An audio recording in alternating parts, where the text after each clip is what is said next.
List of working royals being cut off by King Charles' historic decision finally outshook Montecito. The king said he would be most content with the changes to ensure continued efficiency of public business when I'm unavailable. King Charles has agreed to expand the list of senior royals permitted to stand in for him in a bid to avoid the embarrassment of Prince Andrew and Prince Harry being called upon to do so. Prince Andrew and Prince Harry will still be able to stand in for the king, but appear to have been bumped down the pecking order in a royal revamp.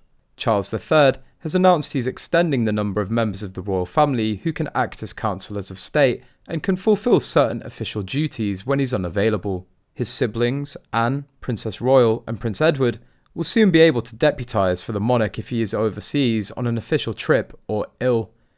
A signed message read to both the House of Lords and Commons today revealed. They will join the Prince of Wales, Harry, Andrew and Princess Beatrice, the four most senior adults in the line of succession, as counsellors of state, as determined in the Regency Acts of 1937 to 1953. The monarch's signed message was read to the House of Lords today by the Lord Chamberlain, Lord Parker of Mizmere, who is the most senior official in the royal household. Charles said the extension of the number of royals who can deputise for him was to ensure the continued efficiency of public business when I'm unavailable. Counsellors of state can carry out constitutional duties if the monarch is unwell or overseas. They currently include Queen Consort Camilla and the first four adults in the line of succession, Prince William, Prince Harry, Prince Andrew and Princess Beatrice. But there have been ongoing questions over the Duke of Sussex and the Duke of York remaining in the pool of royals who can act on behalf of the king, as they're no longer working members of the monarchy. Speaking at the dispatch box in the upper chamber, Lord Parker said he had the honour to present a message from the king, signed by his own hand. The independent crossbencher told peers, "The message is as follows.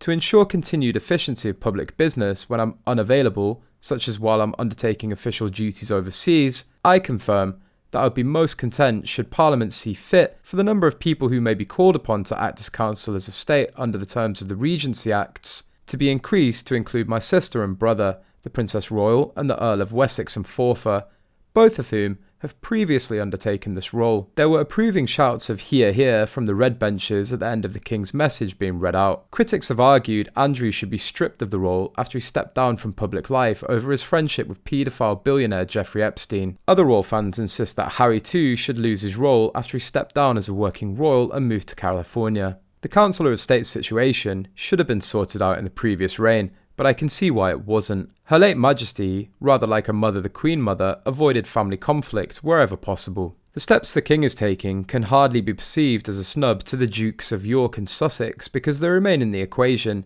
and in theory could be called upon to fulfil the role at some point in the future. That seems highly unlikely, however, particularly with Prince Andrew who, if he's not already done so, should now regard himself as a permanently retired member of the royal family.